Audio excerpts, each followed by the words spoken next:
I don't want to set the world on fire. Hi everyone, Pilate here. Thanks so much for tuning in to another one of my Car Confessionals. Today, I want to talk about an issue that I really have been tossing around in my brain for years, since I was in law school actually. In fact, I almost wrote a paper about this, but in this day and age, if I actually want anyone to know about this or hear about this, or frankly, if I want any chance of these ideas to get published, so to speak, putting them on YouTube is actually the best way to do it. So today, what I'm going to talk about is the following thesis. Congress, in effect, is the board of directors, so to speak, of America, which serves as, for the purposes of this argument, the corporation in question. And in that vein, the American people are the shareholders. And with this dynamic, Congress has certain fiduciary duties that the board of directors would have to a company and to its shareholders, including the duty of loyalty, the duty of care, and the duty of candor. My thesis further is that Congress has absolutely failed in keeping these duties, egregiously failed. So much so that at this point the American people should be entitled to bring suit against Congress for breach of their fiduciary duties. So that's kind of the framework. I know there's a lot there, and don't worry, I'm going to unpack all of it. So let's take a step back and let's learn, what is a fiduciary duty? What the hell am I talking about? Why is that related to a board of directors and to corporations, right? So, fiduciary duties are something that arises out of the law of agency. Now, the law of agency, in effect, governs those relationships wherein an individual or a company gives another individual or a company the right to act on their behalf, right? So, and you can think about this just in terms of the word agent. A talent agent is acting on behalf of the talent, right? It's easy to understand when you think about it in those terms. So let's say that you're the CEO of a company. And as the CEO, you probably don't have time to be managing all aspects of the company. Let's say you make a product like widgets or whatever. That's what they love to say in law school. So you produce widgets, that's your company, you're a CEO, and you don't have time to handle all of the accounting and the shipping and the manufacturing and the marketing and all that. You like to do kind of some schmoozing and, you know, building your brand or something. Like, as the CEO, you have specific duties that you have to manage. But in order to handle all those other aspects of the business, the CEO might choose some agents who can act on his behalf, right?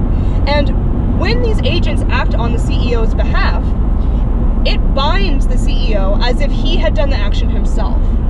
So let's say the CEO chooses someone who's going to be in charge of shipping.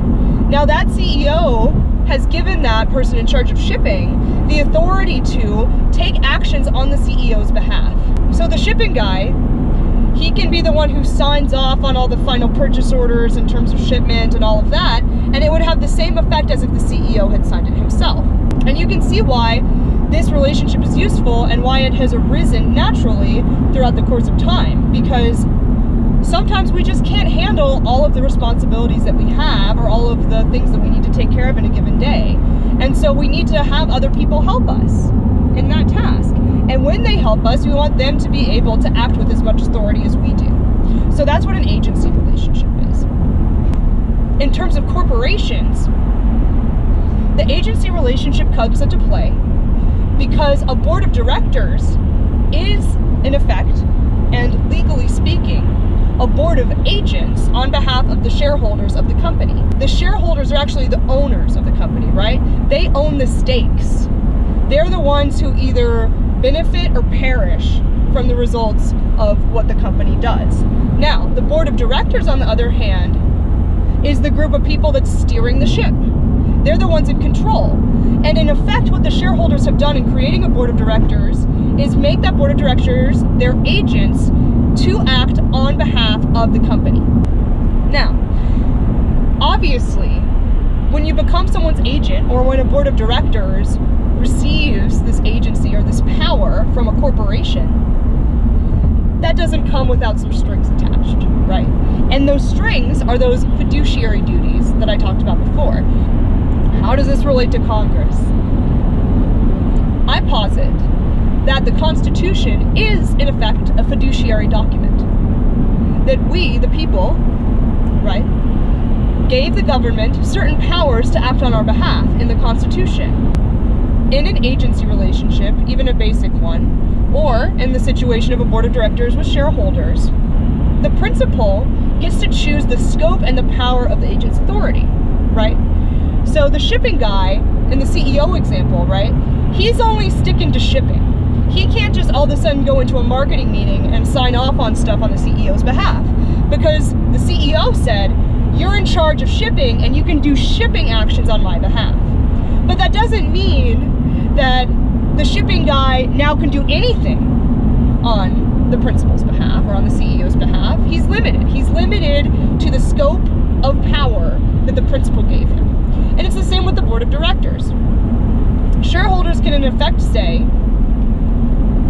in their bylaws or in other documents that govern the board of directors that certain actions cannot be taken. And the mere fact that the shareholders are in control of the bylaws and, you know, other documentation that controls the board of directors indicates that they are the ones limiting the scope of authority of the agents. Okay?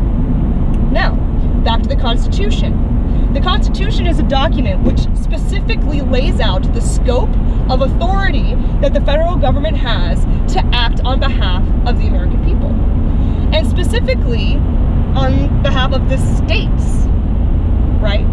Because if you read the Constitution, if you read it really carefully, you'll see that it's a combination of we the people, but also a group of states acting as independent sovereign authorities, creating an agency relationship, a fiduciary relationship with the federal government who has a limited scope of authorities. That's what the Constitution is. And therefore, the agents and the agency relationships that are created within the Constitution are governed by the same fiduciary duties that apply in a standard agency relationship or in the agency relationship between a shareholder and a board of directors. It also makes sense looking at the Constitution that Congress would be the equivalent of the board of directors in that fiduciary document, because Congress is the one steering our ship. They are our representatives, right? They are the only people in the federal government who are actually chosen by us via voting to act on our behalf. Because the thing is, the president's role is not necessarily to represent us. The executive branch is not necessarily a representative branch of government. They're an enforcement branch of government. And the judiciary, I mean, we don't even elect the judiciary, and the judiciary is an interpretive branch of government. The only branch of government that's representative is Congress. And because they're the representative branch of government, they are the fiduciary branch of government. They are the branch that owes the American people certain duties. Now, in order to understand the duty of loyalty, the duty of care, and the duty of candor, I want to go back to the company example where we're talking about a board of directors and shareholders, because it's easier to understand. Let's start first with the duty of loyalty. The duty of loyalty means that whenever the board of directors acts, it has to be acting in the best interest of the corporation. It can't be acting in its own interests, right? So a board of directors, if they're trying to decide some new merger or some new deal that a company is going to do, they can't do that on the basis of individuals within the board of directors getting a kickback from this other company, right? Like they can't say, oh, these two companies are going to merge, and because you helped this deal, this guy on the board of directors is going to get, you know, a $50,000 check for helping this go through. That's a breach of the duty of loyalty, because that director is acting in his own interests, not in the interest of the company. Because whether the director gets 50 grand, that has nothing to do with the company, and it swayed the director's judgment. So that is a breach of the duty of loyalty. Now, the duty of care is a little bit more complicated in the corporate context compared to a typical agency that's why I wanted to talk about the corporate context, because we actually hold corporations to a relatively low standard in terms of the duty of care, okay? Now, I'll just explain the duty of care, and then I'll explain why the board of directors is not at that high of a standard. So the duty of care basically means that you can't be negligent in acting on behalf of the company. So in a typical agency relationship, the duty of care simply means that you can't be negligent in executing the different powers that you've received from the principal. So if you're the shipping guy, you can't just be not returning the phone calls of all of the different shipping contacts of the CEO, right? You're not taking care with the job that you've been given to do. You're not taking care with the authority that's been handed to you. So that's kind of a more basic level. But in a corporate situation, we have these corporate laws that have, in effect, made it even harder to ding a board of directors for a duty of care violation. So what this law, in effect, is called is the business judgment presumption. And the business judgment presumption basically says, listen, we can't be breathing down the back of the board of directors all the time, because they're going to make mistakes sometimes. And even the most prudent board of directors might do something that causes problems for the company later on, or causes the company to lose money. So we're not going to stick it to them all the time just for making a mistake. What we'll stick it to them for is what we call gross negligence. And for those of you who are following this whole train wreck of the Hillary Clinton email scandal will know what gross negligence means. It's a legal standard, and in effect it means, you know, the equivalent of driving blindfolded. That's the classic example of gross negligence. I mean, it's like you are taking action without even thinking about the consequences of it. I mean, you are just being reckless. And in a business context, the only way really that a board of directors can get stung for failing to abide by the duty of care is if they don't even read a business proposal that they vote on, right? Like, or if a merger is happening and they don't do due diligence at all and they sign off on it, okay? So they have to be literally driving the company blindfolded, figuratively at least. And when I talk about Congress, it'll make more sense why I went into that much detail about the duty of care. But for now, just understand that the standard for the duty of care in terms of a board of directors is gross negligence. And it's pretty hard to meet that, but that'll all come back in later. Now the last one is pretty simple. It's the duty of candor. That just means that the board of directors can't lie to the shareholders, right? They can't say, oh, shareholders, we have this business plan that we're going to introduce, and you know, we have already done all this due diligence on it. It's guaranteed to make X amount of money, and you know, they never did any due diligence. They never did any, you know, marketing, any testing, any of that. They're just lying through their teeth. That's a violation of the duty of candor. Okay, and there's some other fiduciary duties in law, but I'm not going to go into all of those because, frankly, these are the three biggies that get litigated in corporate law, and also I think they're the three most important duties, and the ones that are the most relevant to Congress as well. So, let's get back to Congress, because that's really the fun part of this video. How does Congress violate the duty of loyalty? A lot of people are really upset about the Citizens United case, and this is really where the duty of loyalty comes in for me. Personally, I actually agree with Citizens United to the extent that I don't think that the federal government should put any limitations on your speech. Now, the part that does bother me about campaign donations is the fact that it's really obvious that many congressmen in both the Senate and the House vote based on the donations of huge multinational companies or, you know, just private billionaires to their PACs. It's so clear that these individuals are voting on the basis of receiving that money. Now, people are upset because there's no limits on how much money you can give a congressman.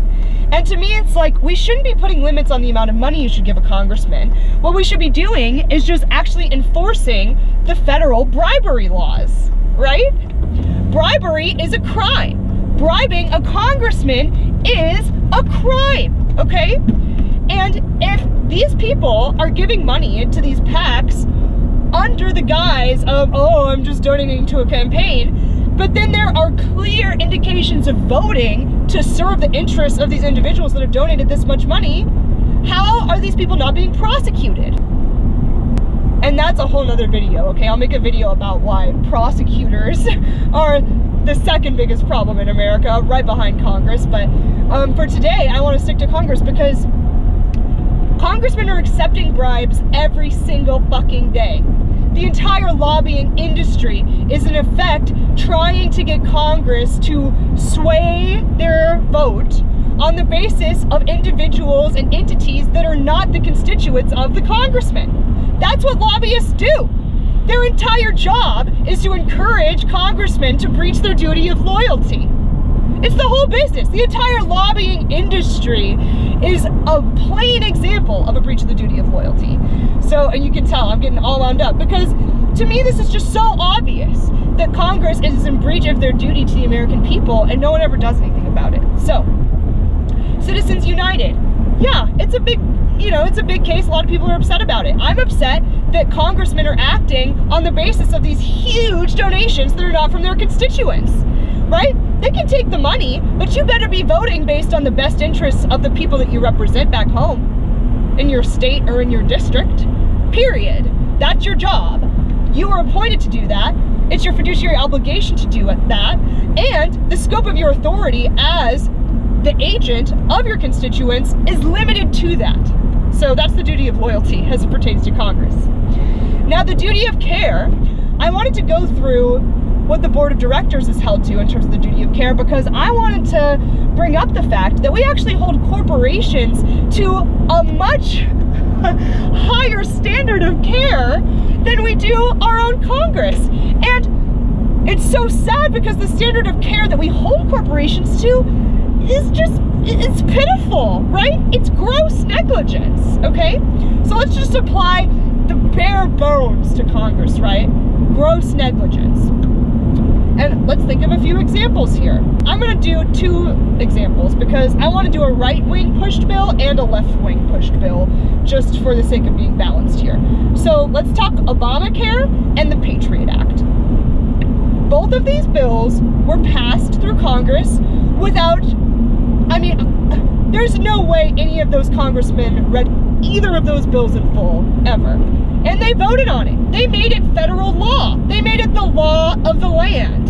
They are driving our country blindfolded in both of those instances. And just think about the consequences of both of those bills, both of those pieces of legislation, okay? The Patriot Act, we are still trying to rip off our backs the Leviathan that is the NSA and the spy state that was created at least partially as a result of the Patriot Act. Not to mention the egregious violations of our Fourth Amendment rights every time we go to the damn airport. The TSA is just such a bullshit institution. We have to abolish the TSA, okay? It is just so awful. Scumbags can't handle the TSA, all right? But that's just from one document. And why is it that this one document has been allowed to wreak havoc all over the country? Because the Congress did not goddamn read the bill. They don't even read the legislation that they make the law of the land, okay? And Obamacare, think about how many gems are in that piece of bullshit, okay? Obamacare still has little bits of crap that haven't come into effect yet. Obamacare is such a hot topic and was in the last election and continues to be in Congress. Republicans keep saying they're gonna repeal it, it's their thing, and they don't do it. And why is this monstrosity a law? Because it was voted on without anyone ever reading it, okay? And what is all of this, to get back to my point? This is all an example of reckless actions on behalf of our agents. Reckless, gross negligence on behalf of Congress, who is supposed to be acting with the duty of care on behalf of the American people. They are our fiduciaries. The Constitution gives them very specific powers and authorities. And if Congress thinks that they could come up with some argument to say that they are supposed to act on anyone else's behalf other than their constituents, I would love to hear it. But frankly, I don't think there's going to be a good one out there, because who elected you? Who are you robbing to pay your salary? It's the goddamn American people. And you better read what you're about to make law. You think you can just pass all this legislation, not even read a word of it? I mean, the Patriot Act, the Patriot Act was put forward and voted on in what, like less than 3 days? There's no way those congressmen read that. And if we're gonna hold our corporations to a higher standard of care than our government, our federal government that's steering our country, who else has more control of our fate than them? We're not even gonna hold them to the same standard of care that we would hold a McDonald's board of directors to, or you know, Macy's. I mean, we're gonna let Congress vote on legislation without reading it and face no consequences? I mean, this is just ludicrous. It is the sublime to the ridiculous that we have allowed Congress to do this. And the last thing I want to talk about is the duty of candor. And this one is just so obvious. I mean, congressmen lie to us every single day. I mean, this one is so obvious that it's a joke that politicians lie to their, you know, constituents all the time. I mean, politicians are known to be liars. I mean, I'm a lawyer, we're kind of known to be liars as well, so maybe no one will even listen to this video or believe anything I say. But politicians are known to be liars, and they'll just lie through their teeth. They do it all the time. I mean, why do you think Joe Salente calls the presidential elections the presidential reality show and a freak show? Because it's all fake. It's all garbage. No one's telling you the truth. I mean, just the way they name the legislation, the Patriot Act, the Affordable Care Act. I mean, the titles of those bills are lies. So Congress has been in gross violation of their duties. So what is the point of this huge rant that I just went on? Which was a rant, and I'm sorry, you know, again, I almost yelled at the camera practically, but this stuff really gets to me. But why is all of that important? It's important because we, as the American people, and our sovereign states as entities, need to start enforcing these fiduciary obligations that Congress has. Because while it is a thesis that the Constitution is a fiduciary document, I think that it's a pretty damn good thesis, and one that is hard to argue with. And at this point, given the ludicrous actions that Congress is taking and has taken over the past decade or so, especially given that so many congressmen now are trying to advocate for gun control, I mean, this is just not in the best interest of Americans at all. To the extent that Congress is making these choices, we as the American people and as sovereign states need to have some potential for recourse here.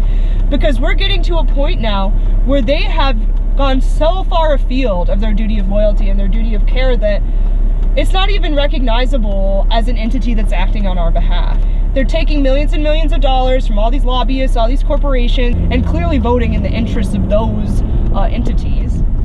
And moreover, they vote on legislation without reading it. That's what we call gross negligence in terms of a board of directors. And they lie to us all the time. And at this point, I think it's time for states and individuals, to the extent that we are able, to start filing suit against Congress for these egregious failures to uphold their duties to us. If we don't do this, our country could drive off of a cliff. And it makes sense because our Congress is driving us blindfolded. And people want to talk about, oh, just vote, you know, your senators out, or vote your congressmen out. But people don't do that for some reason. And I am just so frustrated by this because the approval ratings for Congress have been an abysmal, like what, 11%, 9% or something over the last decade, and people still just keep voting in the same people over and over and over again. And if sovereign states don't have the balls to file suit against the federal government for the fact that senators and congressmen are not you know, acting with loyalty or with care to their constituents, then what teeth does the Constitution have at all? If they are not our agents, what point is it to limit their authority? Because if they don't have to act on our behalf, if they don't have to be loyal to us, if they don't have to act carefully, then, I mean, they can just go out and do whatever the fuck they want. And it's time for us to take a stand. I think the best example of, and I'm sorry to laugh, but it's just so ridiculous. I think the best example of an admission that Congress is derelict in their duty of care is Nancy Pelosi's famous quote that you have to pass the bill so that we can find out what's in it. I mean, could you think of a more blatant admission by Nancy Pelosi that she does not act carefully when she approaches legislation in front of her? I mean, oh, you know, I'll pass it and then I'll find out what it says. It's like if a board of directors said, oh, we're gonna sign off on this merger and then later we'll do our due diligence. I mean, the shareholders would rake that board of directors across the coals. You can't, the fact that this has gone on for so long just baffles me, okay? So this is a call to action, especially to sovereign states and to districts, to bring your congressmen and your senators to justice for failing to uphold their duties. The American people deserve so much better, and frankly, in terms of common law agency relationships, are entitled to better representation in our government. And frankly, it's time that all of these pigs in Congress who don't represent us, don't care about us, aren't loyal to us, and lie to us to face the music. It's time. And with that, I'm going to conclude this Car Confessional. I'd like to thank all of you so much for sticking it out to the end with this video. Please like and subscribe below, and I'll see you in the next one. Bye, guys. I just want to start a flame in your heart.